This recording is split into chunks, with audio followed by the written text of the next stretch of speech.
Kaixo, ongi etorria, zenbaitetan, proportzio batean, gehi bat falta zaigu. Adibidez hemen, isa hau ez dakigu zenbat den. Eta ditugu, 6 zati 8 berdin, 15 zati zenbaki bat.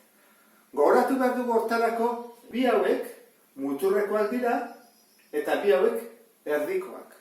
Orduan egiten dena da, muturrekoak bidertu, eta berdin erdikoak. Orduan hori da egingo duguna. Egingo dugu. Muturrekoa zentzu dira 6 eta isa bidertu. 6 bider isa, 6 isa. Berdin. Eta erdikoa zer dira 8 bider 15. 8 bider 15. Hori nola egiten da? 8 bider 15 zenbat da? 120, ezta? Orduan izango litzateke 6 isa berdin 120. 6 honekin zer egin bat da? Zatitzen pasa. Isa berdin 120 zati 6. Zenbat ematen du? 20. Orduan, isaren balioa hemen 20 jarri beharko genuke. Proportzioa mantentzeko.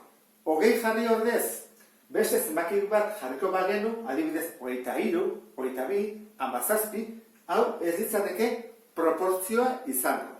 Zer gertatzen da, falta zaiguna izan beharrean hemen bezala muturrekoa den erdiko bat. Berri niko genuke, lehenengo bidertuko ditugu muturrekoak, 15 bider 8. Berdin.